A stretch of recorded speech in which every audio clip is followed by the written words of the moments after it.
الرحمن الرحيم رب اشرح لي صدري ويسر لي أمري واحلل عقدة من لساني يفقهوا قولي. الحمد لله العظيم والصلاة والسلام على من اختص بالخلق العظيم وعلى آله وأصحابه الذين قاموا بداعي الدين القويم. أما بعد فأعوذ بالله من الشيطان الرجيم. بسم الله الرحمن الرحيم. والله جعل لكم من بيوتكم سكنا وجعل لكم من جلود الأنعام بيوتا تستخفونها يوم ذعنكم ويوم إقامتكم. خالق و مالک، ناصر و رازق اللہ تبارک و تعالی جل جلالہ وعم نوالہ کی حمد و ثنا اور شفیع معاشر مالک کوثر محبوب و دلبر احمد مجتبی جناب محمد مصطفیٰ صلی اللہ علیہ وآلہ وصحبہ وبارک وسلم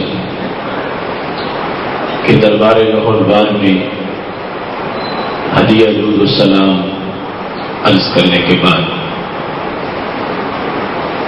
وارثان منبر و محراب، ارباب فکر و دانش، نہایت ہی محتشم معزز حضرات و خواتین، رب ذوالجلال کے فضل اور توفیق سے آج ہم کو رمضان المبارک کے پرکیف لمحات میں ادارہ صراط مستقیم کے فہم دین کورس کے 8ویں درس میں شرکت کی سعادت حاصل ہو رہی ہے. ہماری آج کی گفتگو کا موضوع ہے گھر کا اسلامی ماحول. میری دعا ہے خالق کائنات جل جلالہ سب کو قرآن و سنت کا فہم عطا فرمائے، قرآن و سنت کے ابلاغ و تبلیغ اور اس پر عمل کی توفیق عطا فرمائے. دیگر موضوعات کی طرح یہ موضوع بھی نہایت اہم موضوع ہے اور عملاً اس کو زندگی کے نشیب و فراز میں اپنے پیش نظر رکھنا یہ ازحد ضروری ہے. میرا رب الفاظ کو تاثیر اور حروف کو سوز عطا فرمائے اور رمضان المبارک کے اس روحانی وقت کی وجہ سے ہمیں جو سنے اس پر عمل کے اندر بھی آسانی پیدا فرمائے. میں نے قرآن مجید برہان رشید کی سورہ نحل کی آیت نمبر 80 کا ایک حصہ آپ کے سامنے تلاوت کیا ہے.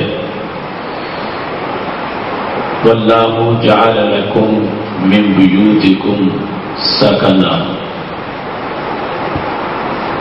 Allah gave you houses for habitation. وَجَعَلَ لَكُم مِّن جُلُودِ الْأَنْعَامِ بُيُوتًا, and made for you of the skins of cattle. تَسْتَخِفُونَهَا, they are light for you. يَوْمَ ذَانِكُمْ, the day of travel. وَيَوْمَ إِقَامَتِكُمْ, and the day you stay at stays. رب ذوالجلال فرماتا ہے اللہ نے تم کو بسنے کے لیے گھر دیے اور اس نے تم کو جانوروں کے کھالوں سے گھر میسر کیے جن کو تم ہلکا سمجھتے ہو سفر کے دن اور رہائش کے وقت جب تم کسی جگہ مقیم ہو. خالق کائنات جل جلالہ نے یہاں اپنے احسانات کا تذکرہ کرتے ہوئے جہاں دیگر بہت سی چیزوں کو ذکر کیا وہاں انسان کے لیے جو اللہ کا گھر کی شکل میں انعام ہے اس کو بھی تفصیل سے ذکر کیا اور گھر کی دو قسموں کو بیان کیا. ایک وہ گھر جو غیر منقولی ہے اور دوسرا موبائل گھر جو خیموں کی شکل میں کہیں بھی خیمے لگا کر بنایا جا سکتا ہے.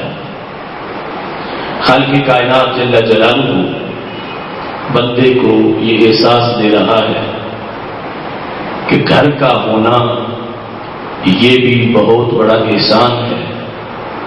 جس زمین پر تم گھر بناتے ہو اس زمین کا ہر وقت گھر کو اپنی آغوش میں حرکت کے بغیر رکھنا یہ مسلسل اللہ کا ایک کرم ہے.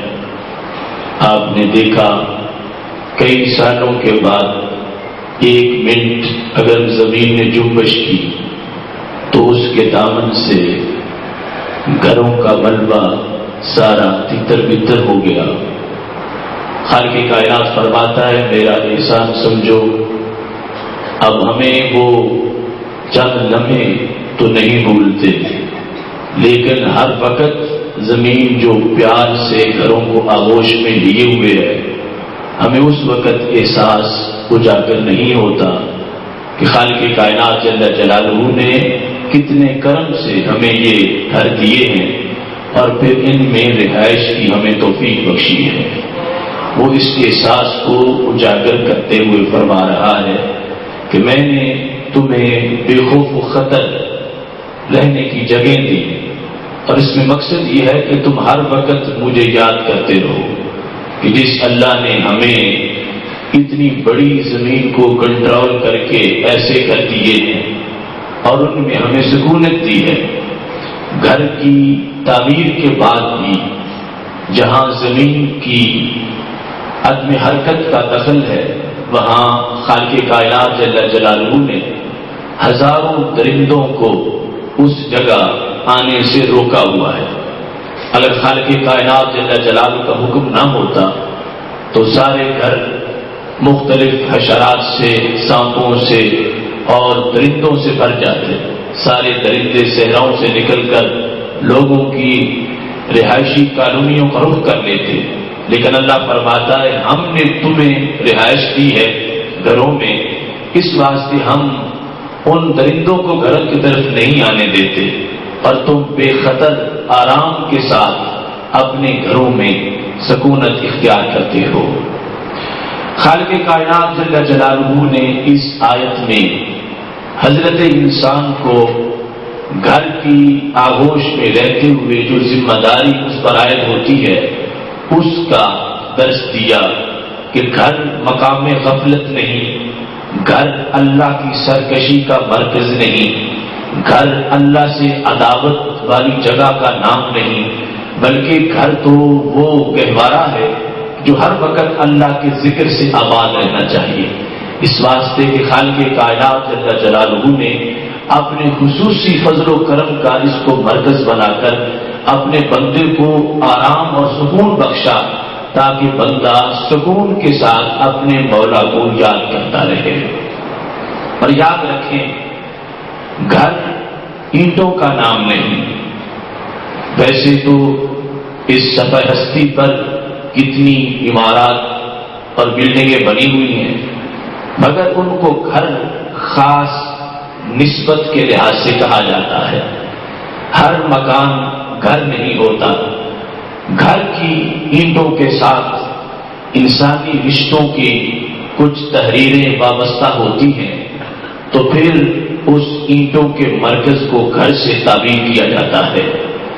خالق کائنات جل جلالہ نے قرآن مجید کے دوسرے مقام پر اسی سورہ نحل کے اندر رب ذوالجلال ارشاد فرماتا ہے واللہ جعل لکم من انفسکم ازواجا، اللہ وہ ہے کہ جس نے تمہارے لیے تمہیں سے تمہاری بیویاں پیدا کی، وجعل لکم من ازواجکم بنین وحفظا، اور پھر اس نے تمہارے لیے تمہاری ازواج سے بیٹے پوتے اور نواسے پیدا کیے۔ رب ذوالجلال اس احساس کو بندے کے اندر اجاگر کر کے گھر کے ماحول کو مکمل فرما رہا ہے کہ ہم نے اس طرح کا ماحول دیا اور تمہاری وحشت کو دور کیا، اس اینٹوں کے مرکز کے ساتھ تمہارا دل لگا دیا، اور پھر اس میں سکون کے لیے رشتوں کے لحاظ سے ہم نے ایک ایسا انسانی ماحول گھر کی شکل میں آباد کیا کہ جس میں رہتے ہوئے تم وحشت زدہ نہیں ہوتے، جس میں رہتے ہوئے تم خوف زدہ نہیں ہوتے، اور جس میں رہتے وقت تمہارے سامنے روشن مستقبل کی امیدیں ہوتی ہیں اور لذیذ اور پرسکون حال کے نظارے ہوتے ہیں۔ خالق کائنات فرماتا ہے ہم نے یہ سب کچھ اس لیے کیا تاکہ تم شکر ادا کرو اپنے رب کا۔ فرماتا ہے وَرَزَقَكُم مِّنَ الطَّيِّبَاتِ، پھر بھوکا بھی گھر میں نہیں رکھا، ایک تو اولاد کا رزق دیا اور وہ پھل دیا، اور پھر ویسے کھانے کو بھی اللہ نے ہر قسم کے پھل عطا کیے۔ فرمایا أَفَبِالْبَاطِلِ يُؤْمِنُونَ وَبِنِعْمَةِ اللَّهِ يَكْفُرُونَ، اے بندو یہ پھر کیا معاملہ ہوا کہ جب سب کچھ تم نے فراہم کیا باطل پر وہ لوگ ایمان لے آتے ہیں اور اللہ کی نعمتوں کو جھٹلا دیتے ہیں۔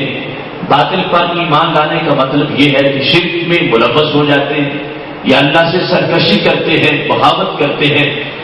وَبِنِعْمَةِ اللَّهِ يَكْفُرُونَ، نعمت اللہ سے مراد اسلام ہے، اور نعمت اللہ سے مراد حضرت محمد مصطفیٰ صلی اللہ علیہ وسلم کی ذات گرامی ہے۔ خالق کائنات فرماتا ہے ہم نے تمہارے ہر احساس کی ضیافت کی اور ہر احساس کے لیے ہم نے دعوت کا اہتمام کیا۔ اس کا تقاضا تو یہ ہے کہ تم اس گھر میں میرے اسلام کو آباد کر لو جس گھر میں میں نے تمہیں آباد کیا ہے، لیکن معاملہ کہیں کہیں برعکس ہو جاتا ہے کہ میرے اسلام کو چھوڑ کر اور میرے نبی علیہ السلام کے فرامین اور سنتوں کو چھوڑ کر اس کے برعکس دیگر کام ان گھروں میں رائج کر دیے جاتے ہیں۔ خالق کائنات فرماتا ہے اس گھر کا ہر لمحے کا سکون تم سے یہ تقاضا کر رہا ہے کہ اس گھر کی فضاؤں میں اسلام آباد ہونا چاہیے اور اس گھر کے ماحول سے وہی منظر نظر آنا چاہیے جو رسول اکرم صلی اللہ علیہ وسلم نے مدینہ شریف کے پرنور گھروں کو عطا فرمایا تھا۔ سید عالم نور مجسم شفیع معظم صلی اللہ علیہ وآلہ وسلم نے اسلامی گھر کے خط و خال کو بیان کرتے ہوئے اس کی ہر جہت پر روشنی ڈالی ہے۔ ایک تو گھر کی آبادی ہے، اور آبادی کے سے پہلے گھر کی تعمیر ہے۔ رسول اکرم صلی اللہ علیہ وسلم نے تعمیر کی تطہیر کا بھی حکم دیا اور پھر آبادی کے وقت بھی تطہیر کا حکم دیا۔ گھر کی تعمیر کے لحاظ سے تطہیر کا حکم اس انداز میں رسول اکرم صلی اللہ علیہ وسلم نے بیان کیا ہے۔ بہقی نے شعاب ایمان میں اس کو روایت کیا کہ رسول اکرم صلی اللہ علیہ وسلم فرماتے ہیں اتقوا الحجر الحرام فی البنیان فإنہ اساس الحرام۔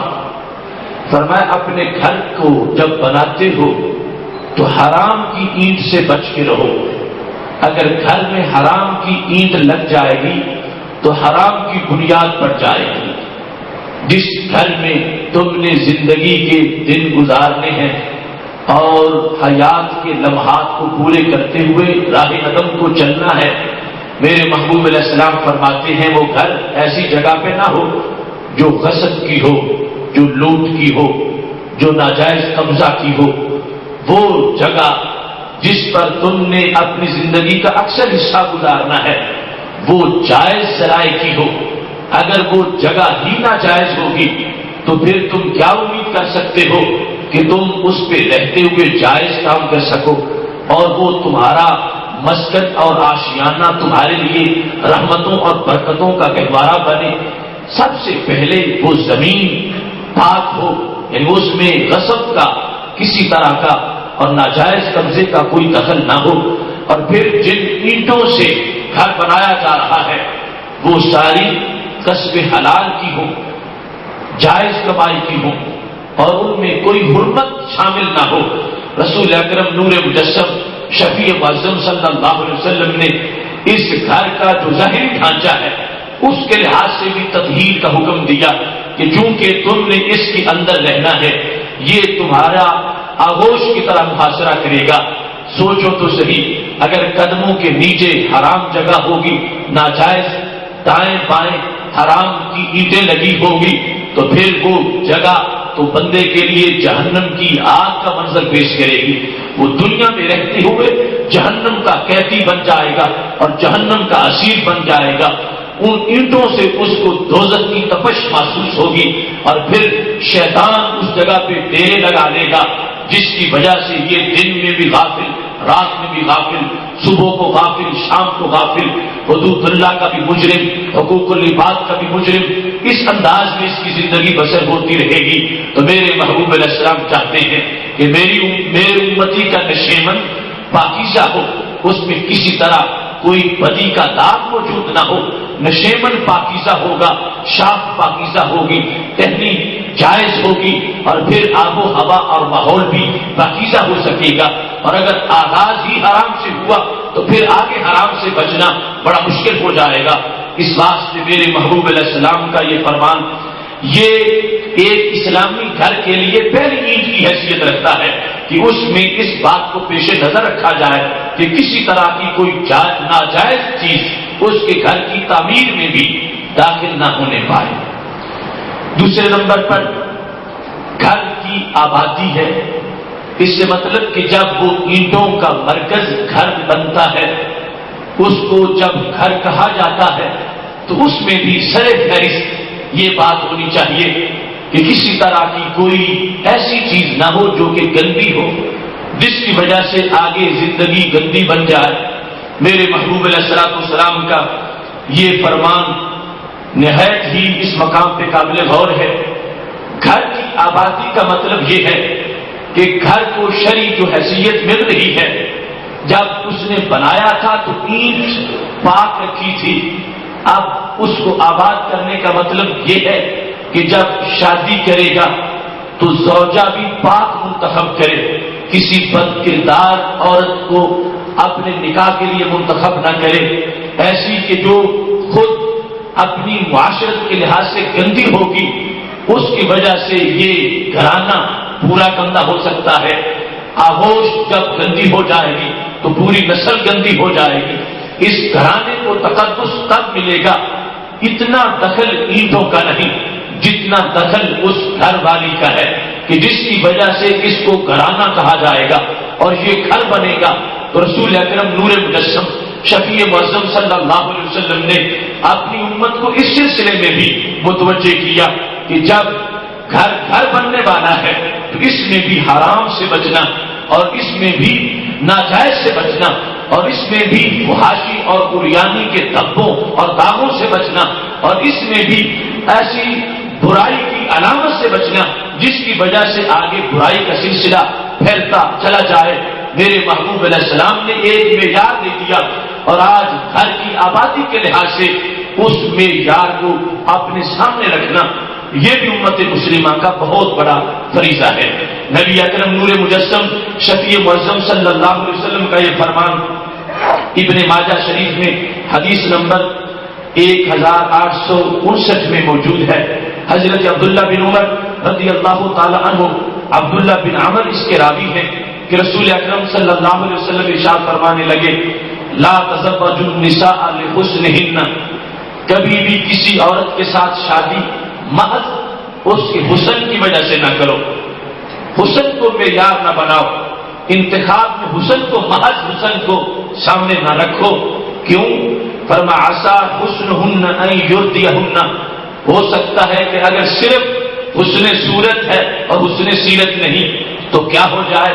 فرما وہ حسن ان عورتوں کو ہلاک کر دے، اس کی وجہ سے وہ اپنی جو مستورہ ہونے کی حیثیت ہے وہ کھو بیٹھے، جو عورت کا شریعت میں تقدس ہے وہ ان کا تباہ و برباد ہو جائے۔ وہ عورت جو ایک پوری نسل کے لیے منبت کی حیثیت رکھتی ہے، جس کے دامن سے پھول کھلیں گے تو تقوی کی بہار آئے گی، جس کے دامن میں آنے والی بہار سے کائنات میں نکھار آئے گا، اگر وہ زمین ہی شور ہوگی اور زمین ہی خراب ہوگی تو پھر کس بہار کی امید کی جا سکتی ہے؟ میرے محبوب علیہ السلام فرمانے لگے محض ان کے حسن کو معیار نہ سمجھو، ہو سکتا ہے حسن ہی ان کی تباہی کا سبب بن جائے اور حسن ہی ان کی بربادی کا سبب بن جائے۔ صرف حسن کو پیش نظر نہ رکھو۔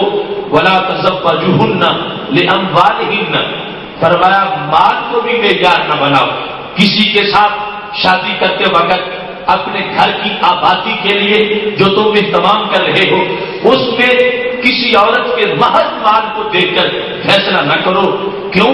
فرمایا عسى اموالهن ان تطغيهن، قریب ہے کہ ان کا مال ان کو سرکش بنا دے، ان کا مال ان کو باغی بنا دے، ان کے مال کی وجہ سے ان عورتوں کے مزاج کے اندر تکبر آ جائے، سرکشی آ جائے، بغاوت آ جائے، گھر بننے کی بجائے بگڑ جائے، گھر سنورنے کی بجائے تباہ و برباد ہو جائے۔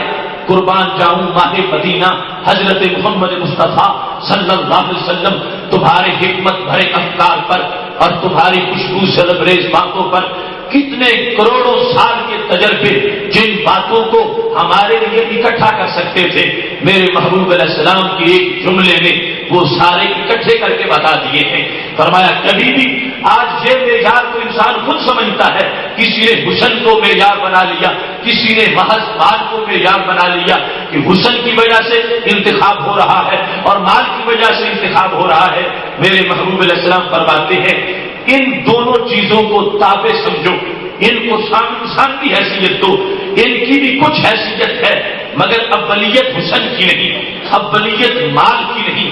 جس گھر کو تم اسلامی ماحول دینا چاہتے ہو اس گھر کی آبادی کے اندر معیار کیا ہونا چاہیے؟ میرے محبوب علیہ السلام فرماتے ہیں لیکن تزوجوهن علی الدین، میں تمہیں کہتا ہوں کہ تم معیار دین کو سمجھو، دین کو پیش نظر رکھو۔ تم نے گھر کو جنت کا گہوارہ بنانا ہے، تم نے اپنے گھر کو فردوس کی علامت بنانا ہے، تم نے اپنے گھر کو نحوست سے پاک رکھنا ہے، تم نے اپنے گھر کو آخرت کے گھر کا ایک وسیلہ بنانا ہے۔ تو میرے محبوب علیہ السلام فرماتے ہیں محض جمال کو بھی سامنے نہ رکھو اور محض مال کو بھی سامنے نہ رکھو، بلکہ نامہ اعمال کو سامنے رکھو، اس خاتون کے دین کو، اس کے ایمان کو، اس کی نیکی کو، اس کے پرہیزگاری اور تقوی کو یہ معیار بنا لو۔ اس کے ساتھ جس وقت دوسری چیزیں آ جائیں گی، جتنی آتی جائیں گی اتنی ہی فائدے زیادہ ہوتے جائیں گے، لیکن محض مال کو اور محض حسن کو معیار نہ بنانا۔ اگر نیکی ہے تو پھر یہ چیزیں اس عورت کے لیے معاون بن جائیں گی، اس واسطے کہ پھر اس کے مال پر بھی شریعت کا پہرا ہوگا اور پھر اس کے جمال پر بھی شریعت کا پہرا ہوگا۔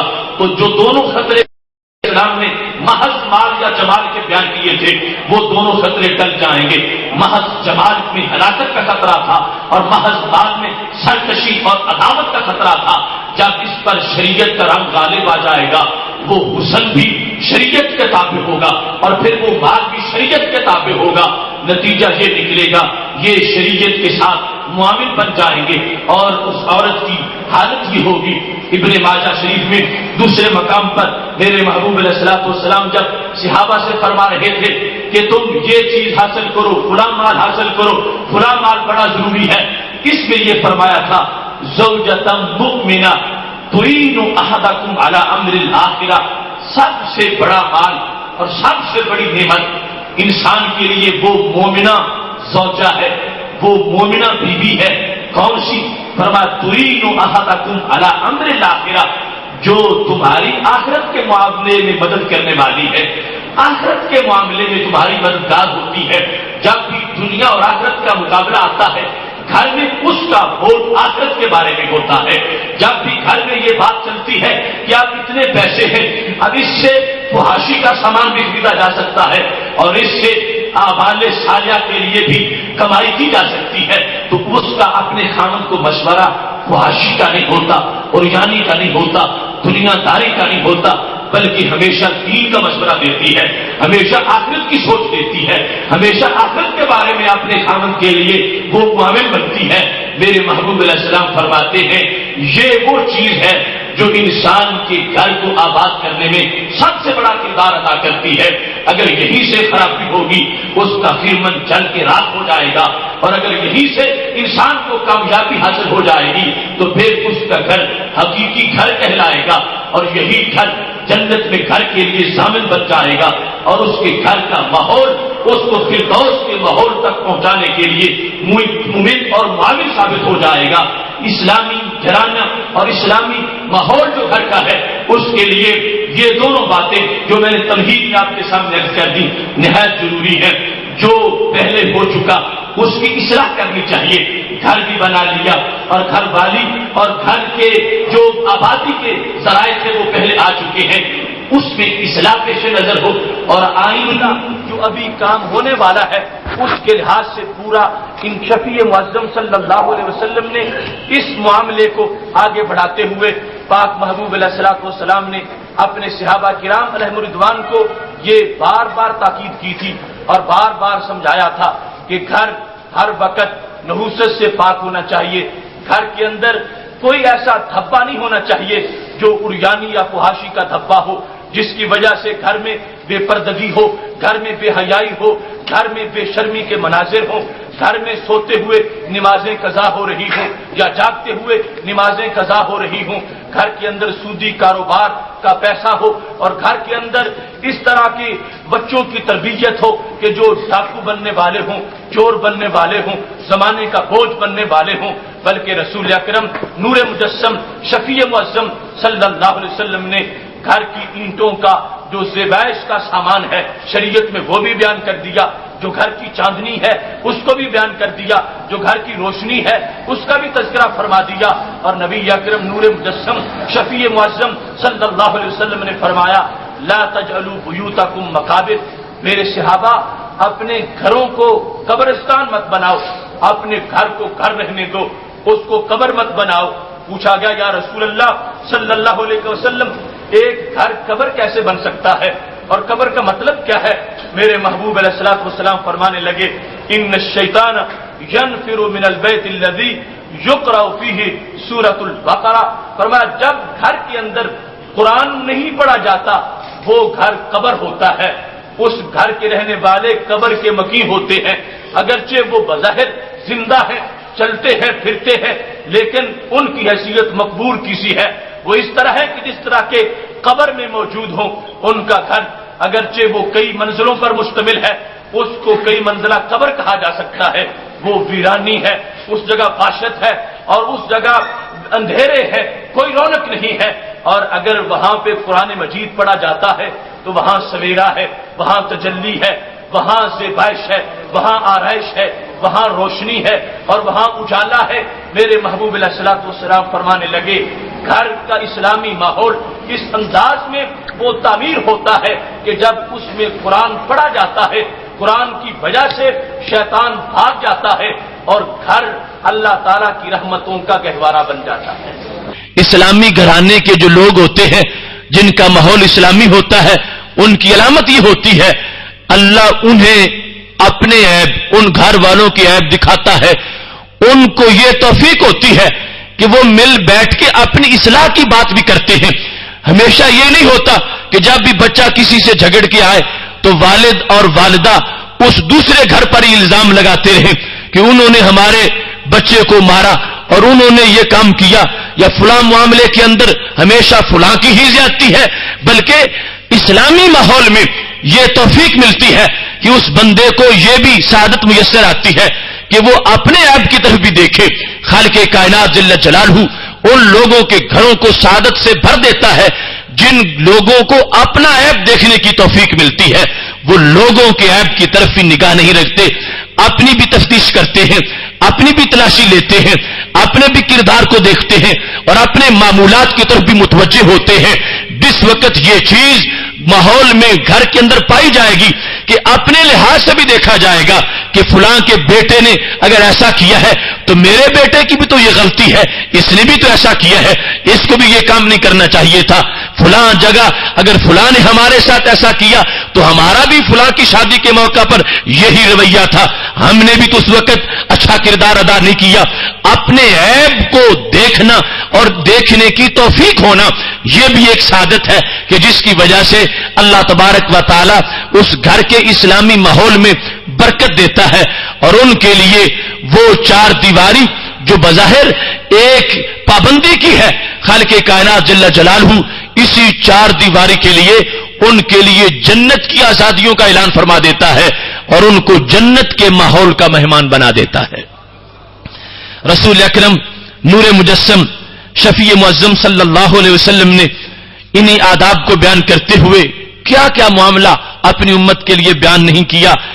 ایک دن یہ ارشاد ہو رہا تھا، اذا کان جنہ اللیل، جب رات کا وقت آ جائے، کفوا صبیانکم، میری امت اپنے بچوں کو گھروں میں روک لیا کرو، شام کے وقت ان کو گھروں سے باہر نہ نکلنے دیا کرو، شام کے وقت ان کو گھروں میں رکھو. کیوں؟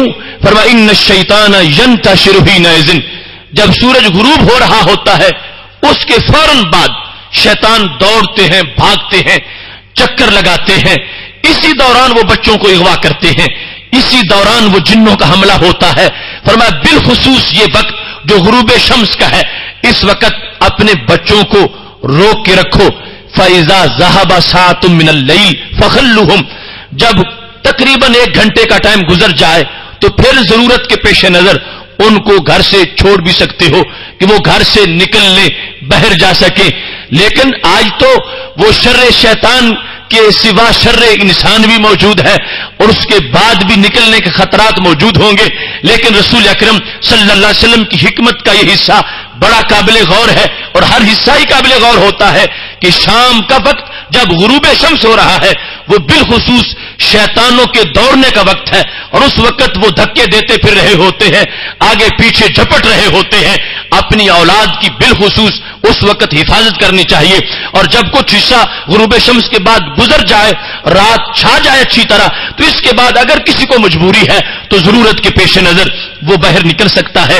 اور شام کے آداب کو بیان کرتے ہوئے میرے محبوب علیہ السلام فرمانے لگے، اغلق الابواب، اسلامی ماحول یہ ہے کہ شام ہوتے ہی دروازے بند کر دو، دروازے کھلے نہ رکھو، دروازے بند کرو. واذکر اسم اللہ علیہ، بسم اللہ پڑھتے ہوئے دروازے بند کرتے جاؤ اور کوئی کھڑکی بھی کھلی نہ رہنے دو، کوئی دروازہ بھی کھلا نہ رہنے دو.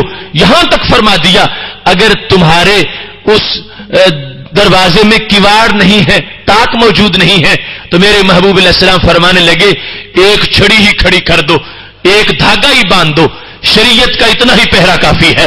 فرمایا جس گھر کا دروازہ بند ہوگا کبھی بھی شیطان بند دروازے کو نہیں کھولے گا. ان الشیطان لا یفتح بابا مغلقا، جس کو بند کر دیا گیا ہے، حالانکہ کتنا پاورفل شیطان ہے اور کس قدر ضدی ہے، سرکش ہے، لیکن یہ پابندیاں جو شریعت نے لگا رکھی ہیں ان سے آگے جانے کی اس کی مجال نہیں ہے. جب شریعت کا حکم مانتے ہوئے بسم اللہ پڑھ کے آپ نے دروازہ بند کر دیا، اب وہ اندر داخل نہیں ہو سکے گا، صرف لکڑی کھڑی کر دی. وہ جو شیطان جس کو اتنی مہارت ہے اور اتنا کنٹرول ہے کہ وہ بندے کے خون میں بھی شامل ہو سکتا ہے اور خون میں مل کر بندے کے اندر وہ پورے رگوں کے اندر اس کا دوران ہوتا ہے، یہ شریعت مطہرہ کے پہرے ہیں. اللہ نے اتنا اس شریعت کو اتنی زبردست طاقت دے رکھی ہے. فرمایا بسم اللہ پڑھ کے ایک چھڑی بھی دروازے پہ تم کھڑا کر دو گے پھر شیطان اندر داخل نہیں ہو سکے گا. اتنی پاور والا شیطان جو داخل ہونے پہ آئے تو خون میں داخل ہو جائے، اس کو بھی شریعت مطہرہ روک سکتی ہے۔ بسم اللہ پڑھ کے ایک چھڑی کھڑی کر دو گے، اس دروازے کے اندر شیطان نہیں جا سکے گا، بندہ محفوظ رہے گا، اس کی اولاد محفوظ رہے گی۔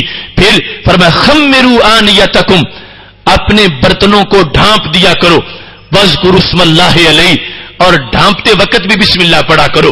دیکھو وہ منصب نبوت جو بندے کو اللہ سے ملانے کے لیے آئے ہیں اور اس کو طہارت دے کر اللہ کے قرب میں پہنچاتے ہیں، چھوٹی چھوٹی باتیں بھی ماحول کے لیے بیان فرما دی ہیں۔ فرمایا یہ مسلم امہ کا گھر نہیں ہے کہ جس میں برتن یوں دھونے والے آگے پیچھے پڑے ہوئے ہیں اور شیطان ان میں کھا رہا ہے۔ خالی برتن میں کچھ نہیں ہوتا، لیکن جس میں کچھ کھایا گیا ہے اب فوراً شیطان اس پہ حملہ کرتا ہے، اس میں سے کھاتا ہے۔ تو اب یا تو اس کو ڈھانپ دیا جائے یا اس کو دھو دیا جائے، یہ شریعت کا پہرا ہوگا۔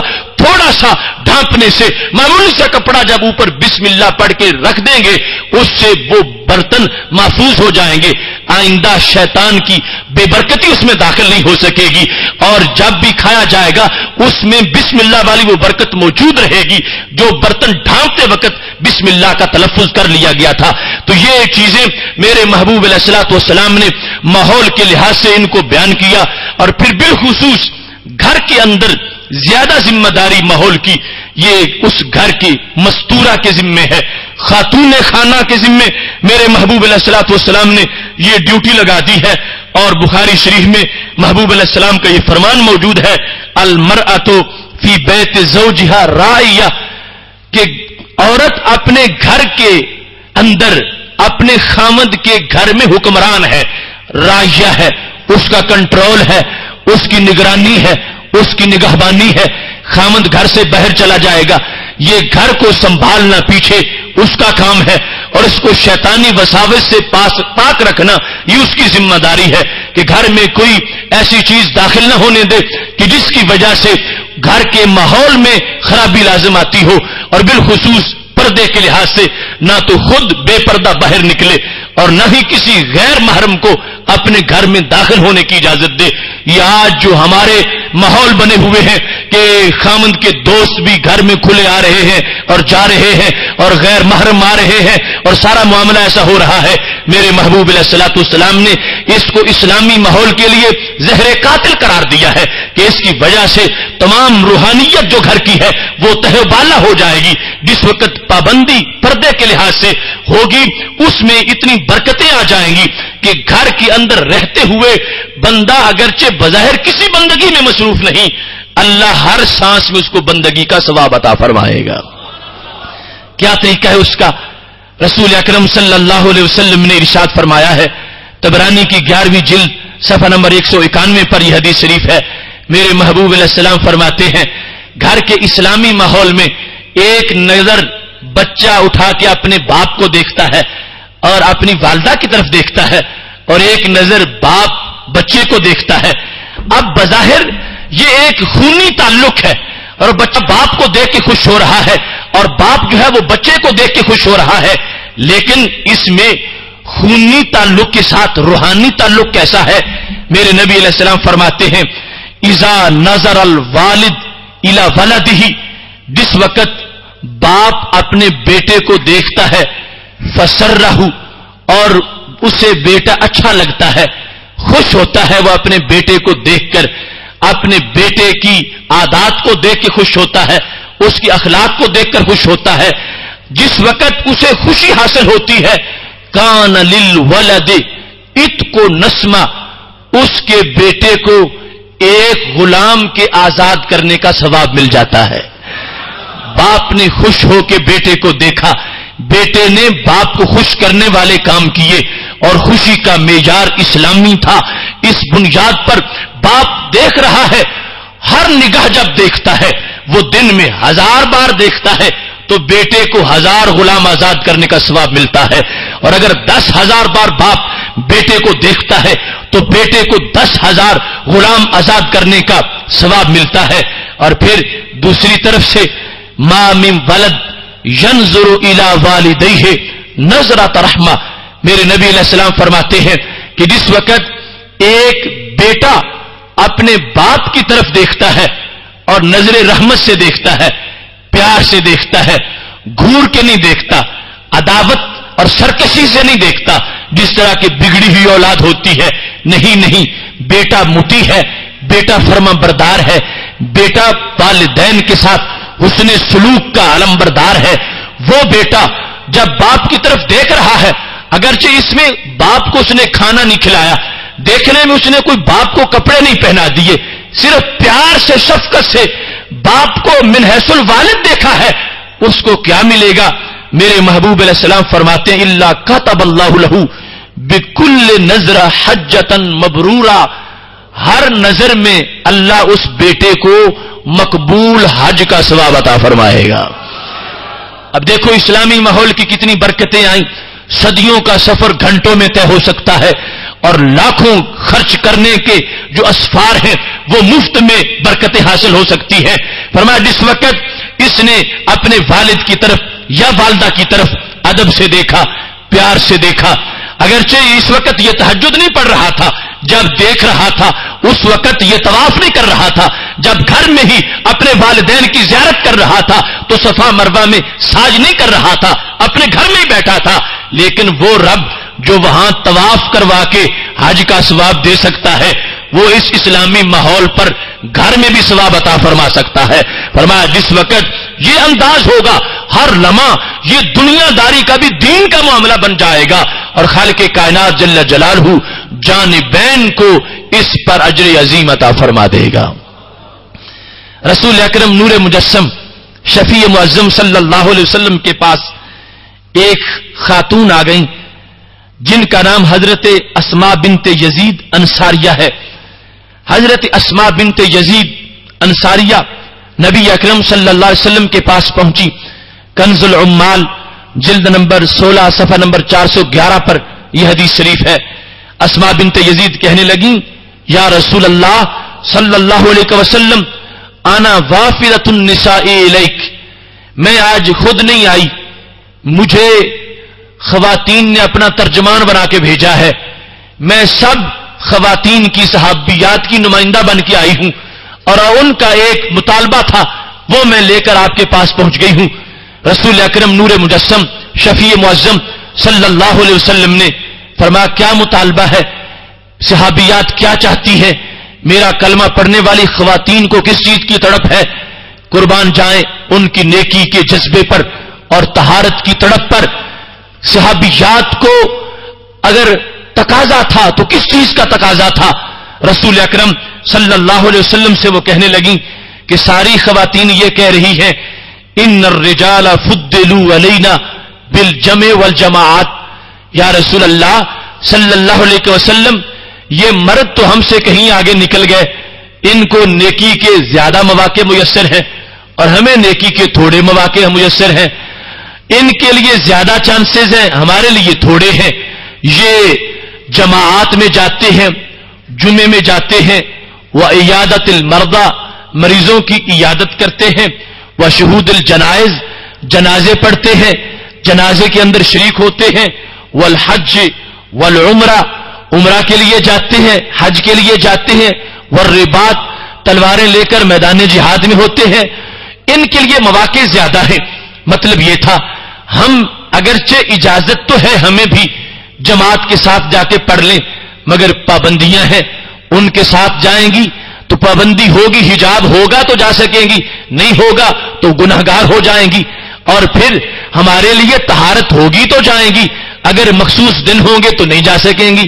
جبکہ مردوں کے لیے تو ایسی کوئی پابندی نہیں ہے، وہ چہرے کے حجاب کے بغیر جائیں گے، ان کے پاس کپڑا نہیں ہوگا سر ڈھانپنے کے لیے، چہرہ ڈھانپنے کے لیے وہ جا سکیں گے. پھر ان کے لیے کوئی ایسے دن نہیں کہ جن میں ان کو منع کیا گیا ہو، ہمارے لیے ایسے دن موجود ہیں. اور پھر ہم تو جہاد میں وہ کردار ادا نہیں کر سکتی جو مرد ادا کرتے ہیں. پھر ان کے لیے عمرہ پر جانے کے مواقع زیادہ ہیں، حج پر جانے کے مواقع زیادہ ہیں. ہم ہو سکتا ہے پہنچے اور پھر بھی مخصوص ایام کی وجہ سے ہم محروم رہ جائیں. یہ جذبات تھے خواتین اسلام کے اندر. انہوں نے حضرت اسماء بنت یزید کو بھیج دیا کہ جاؤ تم نبی علیہ السلام سے بات کر لیتی ہو، ہماری بھی جا کے ترجمانی کر دو اور محبوب علیہ السلام سے عرض کرو فضلوا علینا، ہمارا کوئی بندوبست کرو، ہم بھی تقوی میں ان کے ساتھ شامل ہونا چاہتی ہیں. ہمیں بھی فضیلت ان جیسی ملنی چاہیے. آج سوچ کتنی بدل گئی.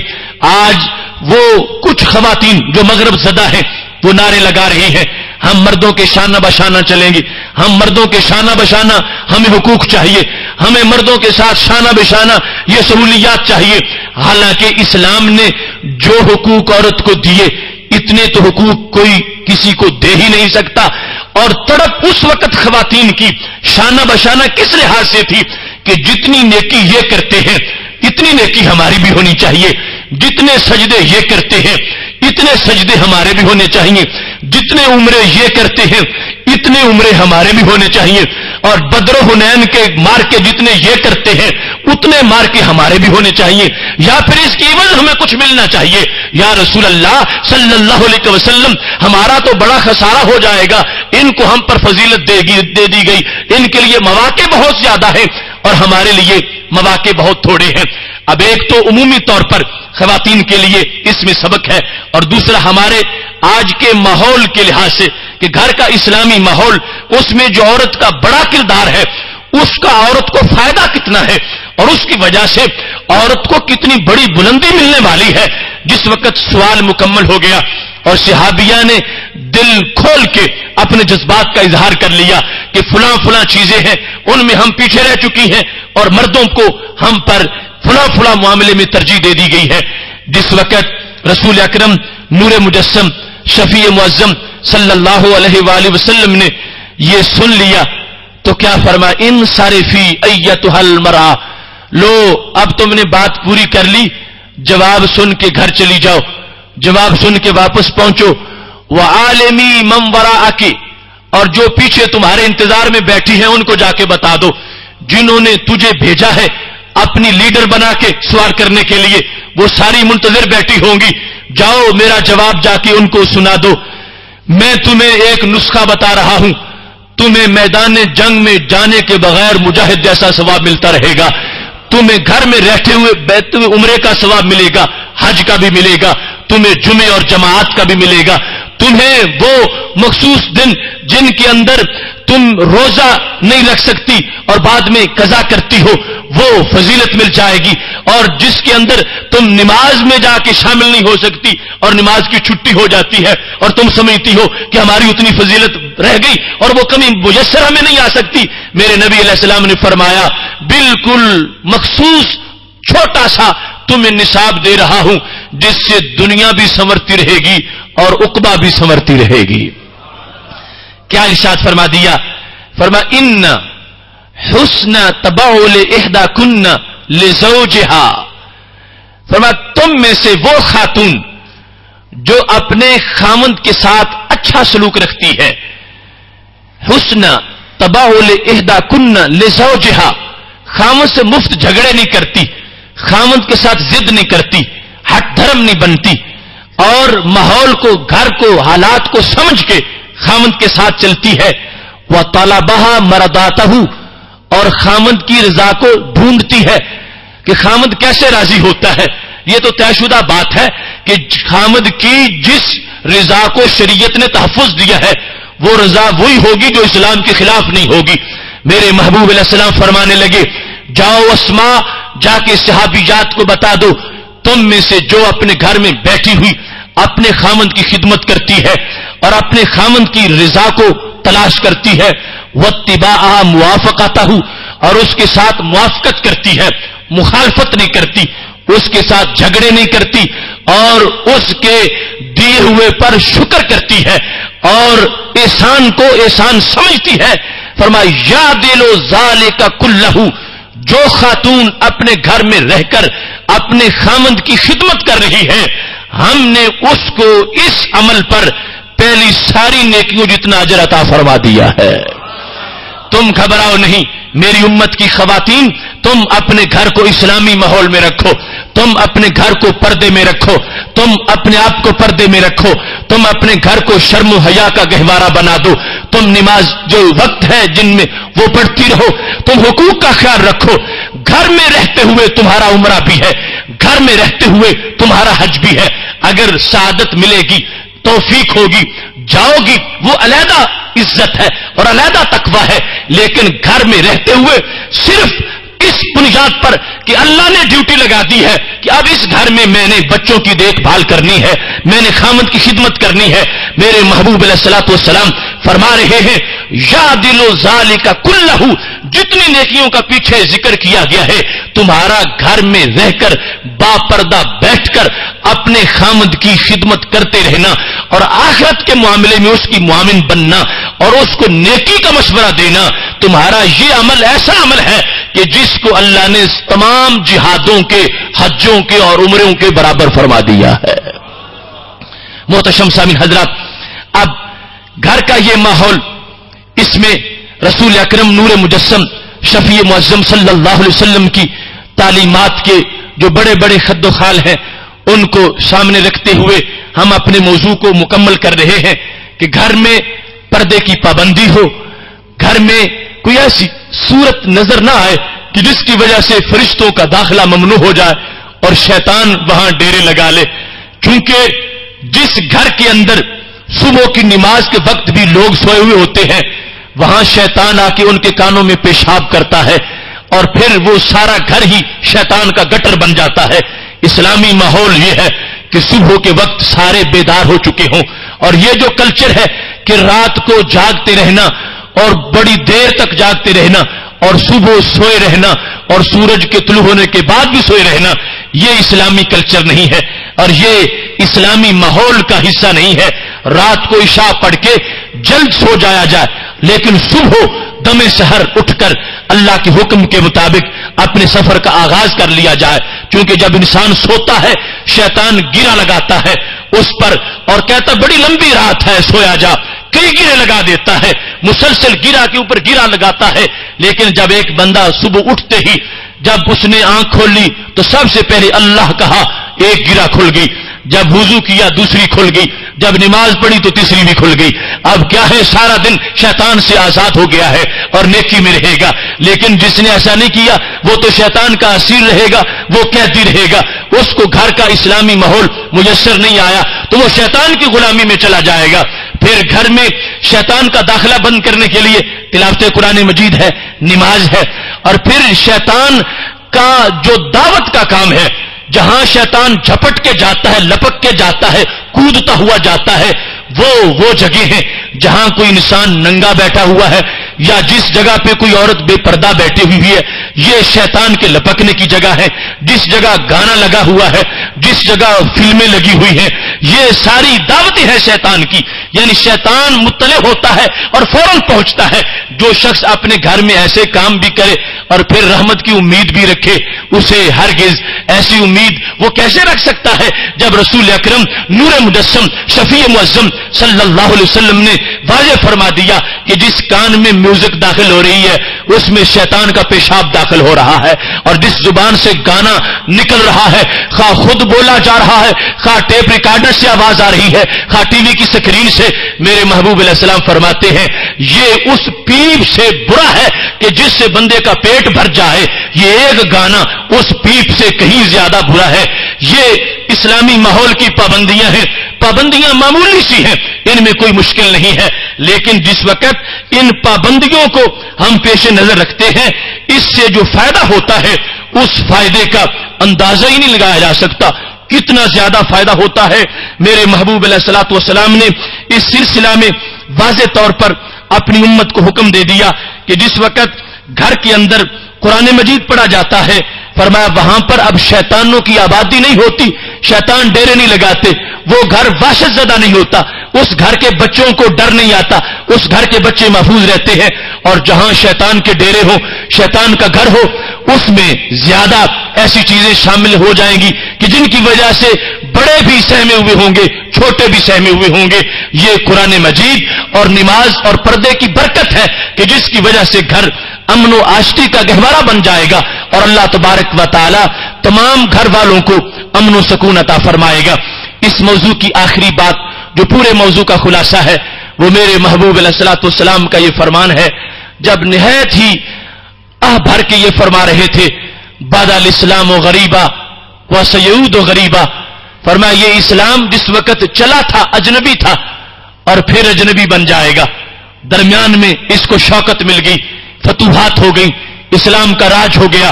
اسلام کے عمل کے پیکر معاشرے میں نظر آ رہے تھے اور زمین پر ایسے انسان تھے کہ جن پہ فرشتوں کو رشک آ رہا تھا. فرمایا پھر اسلام اجنبی ہو جائے گا. اجنبی وہ ہوتا ہے جس کا گھر نہ ہو. اسلام کے اجنبی ہونے کا مطلب کیا ہے کہ مسلمان اپنے گھروں میں اسلام کو نہیں رہنے دیں گے. مسلمانوں کے گھر اسلام کے گھر نہیں ہوں گے. مسلمانوں کے گھر اسلام کے گھر نہیں ہوں گے. آج وہ دن اسلام کے لیے اس زمین پہ موجود ہے. اسلام بے گھر ہو گیا ہے اور اسلام والے اپنا گھر اسلام کو دیتے ہی نہیں ہیں. اس سے بڑی بے وفائی کیا ہوگی اور اس سے بڑا ظلم کیا ہوگا. وہ پیارا مہمان جو مدینہ شریف سے آیا ہوا ہو, بدر حنین کے راستے سے گزرا ہوا ہو اور کربلا کی قربانی دے کے آیا ہوا ہو اور رات کے وقت رہنے کے لیے گھر میں جگہ مانگے, اور اسی اسلام کا میزبان مسلمان اپنے عمل سے جواب دے رہا ہو اسلام تیرے رہنے کی جگہ تو میرے گھر میں نہیں ہے, تو کہیں اور چلا جا. میرے گھر میں حرام خوری بھی ہے, حرام کاری بھی ہے, بے حیائی بھی ہے, بے شرمی بھی ہے, نماز کی قضا بھی ہے, سودی کاروبار بھی ہے. اے اسلام پھر جو بیزار ہو کے تو آخر شب نکل جائے گا, تیرا گزارا میرے گھر نہیں ہو سکے گا, ابھی تو کوئی اور گھر تلاش کر لے. اس سے بڑا بھی اسلام کے ساتھ کوئی بے وفائی اور ستم کا معاملہ ہو سکتا ہے؟ وائے ناکامی متائے کارواں جاتا رہا, کارواں کے دل سے احساس زیاں جاتا رہا. آج ہم نے اسلام کے لیے اس مہمان کے لیے اپنے گھروں کو اس قدر بنا دیا ہے کہ جو اس کی ضیافت کے اہل ہی نہیں رہے. ہمیں اپنے گھروں کو ایسا اسلامی ماحول دینا چاہیے. اسلام آئے جی بھر کے رات رہے, جی بھر کے مہینے گزارے, جی بھر کے قیام کرے, جب واپس جائے نبی علیہ السلام کے دربار میں ہماری سفارش کر رہا ہو کہ تمہارے امتی انہوں نے میری ضیافت کا بڑا احترام کیا تھا, جو جو مجھے پسند تھا وہ انہوں نے کیا ہے, جو جو میری طبیعت کے مطابق تھا وہ ساری رات وہی کرتے رہے, جو کچھ مجھے چاہیے تھا وہ اس گھر میں میسر تھا. اگر گھر میں میوزک بجتا رہا اور گھر میں ایسی آوازیں آتی رہیں, گھر میں فحش مناظر موجود رہے, گھر کے اندر تصاویر لگی ہوئی موجود رہی کہ جن کی وجہ سے شیطان گھر میں داخل ہوتا ہے اور فرشتے گھر سے رک جاتے ہیں, ایسے میں اسلام کا چین سے وہاں ہونا اس کے لیے بڑی مشکلات بن جائیں گی. بے وجہ تو نہیں, چمن کی تباہیاں کچھ باغ باہیں برق و شرر سے ملے ہوئے. ٹھیک ہے اغیار کی سازشیں بھی ہمارے خلاف بہت زیادہ ہیں, مگر ہم خود بھی تو سوچیں ہم نے اپنے لیے کون سا کام کیا ہے. ہمارے گھروں میں تو امریکہ نے ہمیں نہیں روکا ہوا کہ ہم نماز پڑھا کریں, ہم اچھا کام کریں, ہم گھروں کو پاک رکھیں, گھروں کو صاف کر دیں, گھروں کو فحاشی سے دور رکھیں. یہ ہماری اپنی ذمہ داری ہے. اس کی طرف متوجہ ہونا آج کی اس موضوع کا اصل پیغام ہے. گھر کا اسلامی ماحول وہ ہے کہ جس کو اسلام نے پسند کر لیا, رات بسر کی, جی بھر کے رہا, قیامت کے دن گواہ بن جائے گا. اور وہ اسلامی ماحول نہیں ہے کہ جہاں اسلام کو داخل ہونے کی اجازت ہی نہ مل رہی ہو اور عملاً زبان سے اس کو پیچھے ہٹایا, زبان سے تو نہیں عمل سے اس کو پیچھے ہٹایا جا رہا ہو. ساری رات گزر جائے, اسلام گلیوں میں چکر لگاتا رہے, مسلمانوں کے گھروں کا فائدہ کیا ہوگا؟ وہ یہودی کے دروازے پہ تو جاتا ہی نہیں ہے, عیسائی کا دروازہ تو کھٹکھٹاتا ہی نہیں ہے, اپنے کلمہ گو کے دروازے پہ آتا ہے. تو کلمہ گو کو چاہیے کہ وہ اپنے دین کو اجنبی نہ بننے دے, اس کو گھر عطا کرے. جو آج کے دور میں اسلام کو اپنا گھر دے دے گا, میرے محبوب علیہ السلام فرماتے ہیں طوبی للغرباء, میں ان لوگوں کو جنت کی بشارت دے رہا ہوں. لہذا یہ عہد کر کے اٹھیں کہ ہم اپنے گھر میں پوری طرح اسلامی رنگ غالب کریں گے, قبل اس کے کہ ہم پوری دنیا پہ نظام مصطفیٰ صلی اللہ علیہ وسلم کا خواب دیکھیں. ہم اپنے گھروں میں تو اس نظام کے جلوے دیکھ رہے ہوں. اللہ تبارک و تعالی ہماری اس حاضری کو قبول فرمائے. وآخر دعوانا ان الحمدللہ رب العالمین. انشاءاللہ تبارک و تعالی کل ہمارا موضوع زبان کے آداب کل کا موضوع ہوگا. آج یہ درمیان میں لائٹ کی وجہ سے کچھ گفتگو طویل کرنا پڑی. اب دعا مانگتے ہیں. الحمدللہ رب العالمین والعاقبۃ للمتقین والصلاۃ والسلام علی رسولہ الکریم. ربنا اتمم لنا نورنا واغفر لنا انک علی کل شیء قدیر. اللہم اخرجنا من ظلمات الجہل والوہم واکرمنا بنور العلم والفہم. یا اللہ جو کچھ ہم نے سنایا ہے اس پیغام کو یاد رکھنے اور اپنے گھروں کو اس کے مطابق ڈھالنے کی توفیق عطا فرما۔ یا اللہ پہلے ہی جن گھروں میں اسلامی پہرا ہے ان کو مزید برکتیں عطا فرما، اور جہاں کمی کوتاہی ہے آج پکی توبہ کر کے اپنے گھروں کو ہمیں اسلامی رنگ میں ڈھالنے کی توفیق عطا فرما۔ یا اللہ نبی اکرم صلی اللہ علیہ وسلم کے عظیم جاہ کے طفیل ہم سب کے گناہوں کو معاف فرما، سب کی خطاؤں کو معاف فرما، جو بے روزگار ہے ان کو حلال روزگار عطا فرما، جو بے اولاد ہے ان کو نیک اولاد عطا فرما، جو اولاد نرینہ سے محروم ہے ان کو اولاد نرینہ عطا فرما۔ یا اللہ ہمارے روزے، ہماری نمازیں، ہمارا درس اپنی بارگاہ میں قبول فرما، اور صلی اللہ تعالی علی حبیبہ خیر خلقہ سیدنا و مولانا محمد وآلہ وصحابہ اجمعین۔ حضرات گرامی، ہمارے آج کے پروگرام کے میزبان چودھری